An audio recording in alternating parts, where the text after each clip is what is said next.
புதுவை உலா நேயர்களுக்கு என் அன்பான வணக்கம். நான் உங்கள் கலாவிசு, புதுச்சேரியிலிருந்து. இன்றைக்கு பெண்கள் கொஞ்சம் தைரியமாக தனக்கு நடக்கின்ற கொடுமைகளை, பிரச்சனைகளை வெளியில் சொல்ல ஆரம்பிச்சிருக்காங்க. இது நிச்சயமாக வரவேற்கக்கூடிய ஒரு விஷயம்.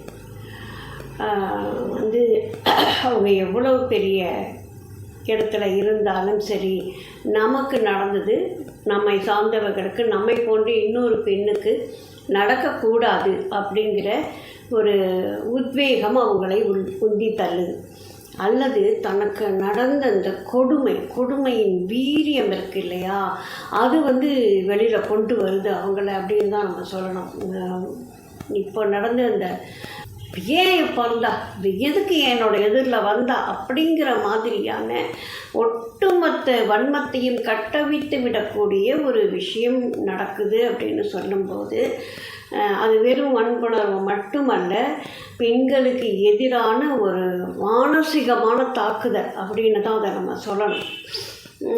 இந்த பெண்கள் ஏன் பயப்படுறாங்க, ஏன் தனக்கு நடக்கிற பிரச்சனைகளை வெளியில் சொல்ல பயப்படுறாங்க? ஒன்று, மானம் போயிடுமோ அப்படின்னு ஒரு பயம். அதுக்கடுத்து, ஐயோ அம்மா அப்பா நம்மளை இவ்வளோ கஷ்டப்பட்டு படிக்க வைக்கிறாங்களே, அல்லது இவ்வளோ கஷ்டப்பட்டு அவங்க நமக்கு எல்லாமே செய்கிறாங்களே, அவங்களுக்கு தெரிஞ்சதுதான் அவங்க மனசு கஷ்டப்படுவாங்களே அப்படின்ற ஒரு உணர்வு. அதுக்கடுத்து இந்த சமூகம் நம்மளை பற்றி என்ன சொல்லும்? ஏன்னா என்ன நடந்தாலும் இவை ஏன் அந்த நேரத்தில் அங்கே போனான்? நிர்பயாவுக்கு கூட அதே கேள்வி தான். அவள் ஒரு மருத்துவ மாணவி, கல்லூரி படிப்பை முடித்து விட்டு இரவு 9 மணிக்கு பேருந்து நிலையம் வராங்க. அப்போ அந்த பெண் ஏன் 9 மணிக்கு அங்கே வந்தா அப்படின்ற ஒரு கேள்வி தான் அங்கேயும் முன்னிறுத்தப்பட்டது. இப்படி எது பெண்களுக்கு எதிரான வன்முறைகளில் கூட பெண்களைத்தான் குற்றம் சொல்லுகிறது இந்த சமூகம் அப்படின்னு நினைக்கும் போதே ரொம்ப வலிக்குது, ரொம்ப கடுமையாக இருக்குது. இப்பேற்பட்ட ஒரு சூழல் நீங்கள் எந்த இடம் வேணாலும் எடுத்துக்கோங்க. அது பள்ளி, ஆரம்ப பள்ளி ஆகட்டும், அண்ணாமலை பல்கலைக்கூடமாகட்டும், இப்படி அவளுக்கு நடக்கின்ற எல்லா விஷயங்களும் அவளை சார்ந்தவர்களும் கூட அதில் இருக்கிறாங்க அப்படின்னு சொன்னால், இதை வேறு எப்படி நம்ம விலக்கி சொல்கிறது அப்படிங்கிறது புரியலை. இப்படிப்பட்ட ஒரு சமூகம் நம்மளுடைய சமூகமாக இருக்கிறது அப்படின்னு நினைக்கும் போதே கஷ்டமாக இருக்குங்க. எனக்கு ஒன்றும் புரியவே இல்லை. ஏன்னா எல்லார் வீட்லேயும் பெண்கள் இருக்காங்க. அம்மா தான் ஒரு குழந்தைய பெற்றெடுக்கிறாங்க. அது ஆண் குழந்தையோ பெண் குழந்தையோ அம்மா தான் பெற்று எடுக்கணும். கூடவே ஒரு தங்கச்சியோ அல்லது அக்காவோ கூடவே வளருவாங்க. அதுக்கடுத்து பார்த்தீங்கன்னாக்கா இவங்க லவ் பண்ணுறதுக்கும் ஒரு பெண் தான் வேணும், கல்யாணம் பண்ணிக்கிறதுக்கும் ஒரு பெண் தான் வேணும். மகள் பிறந்துட்டா அப்படின்னு சொன்னால் அவளை அப்படி வச்சு தாங்கிறது. ஆனால் எங்கேயோ ஒரு பெண்மணி, யாரோ ஒரு பெண்மணி தெருவில் நிற்கிறா அல்லது ரோட்டில் நடந்து போகிறான்னா, அவன் ஏன் அப்படி நடந்து போகிறான், அவன் ஏன் அப்படி நிற்கிறான், அவன் ஏத்தாப்புல எப்படி வரலாம், அவளுக்கு என்ன உரிமை இருக்குது, அவளை அழித்து தீர்த்துட்டு தான் மறுவேலை அப்படின்னு புறப்படுது பாருங்கள் ஒரு கும்பல். இதை பற்றி எனக்கு புரிஞ்சிக்கவே முடியல. நிறைய பாட்டு இருக்குங்க. அம்மா என்றழைக்காத உயிர் இல்லையேன்னு அம்மாக்கிட்ட அப்படி உருகி உருகி உருகி பாட்டு பாடுவாங்க. நதியில் விளையாடி கொடியில் தலை சீவி வளர்ந்த இளம் தென்றலேன்னு தங்கச்சிக்கிட்டேயோ அக்கா கிட்டேயோ அப்படி பாசம் மழை கொட்டுவாங்க. வெளியில் விழுந்து இதயம் நுழைந்து உயிரில் கலந்த உறவேன்னு காதலிக்கிட்ட மயங்குவாங்க.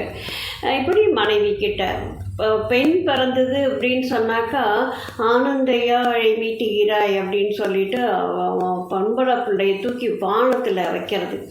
நம்ம கூட இருக்கிற நம்மை சார்ந்த உறவுகளை மட்டும் அப்படி போக்கி போக்கி பாதுகாத்து வீட்டுக்குள்ளே வச்சுக்கிட்டு, வெளியில் நடக்கிற எல்லா பெண்களும் இதற்காகவே படைக்கப்பட்டவர்கள் அப்படின்னு சொல்லி அவங்களை நோக்கி ஒரு கட்டவித்து விடப்படுகின்ற ஒரு வன்முறை இருக்க பாருங்கள். இதை வன்மையாக கண்டிக்கணும்.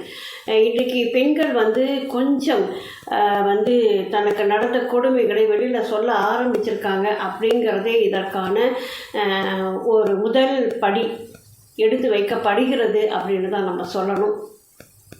இது வந்து ஒரு ஆரோக்கியமான ஒரு முன்னேற்றம். எப்படிப்பட்டவர்களாக வேண்டுமானாலும் அவர்கள் இருக்கட்டும் அப்படின்னு சொல்லி, அந்த மாதிரியான ஒரு சூழல் இன்றைக்கி வந்து வந்திருக்கு அப்படின்னு சொல்லும்போது கொஞ்சம் மகிழ்ச்சியாகவே இருக்கிறது.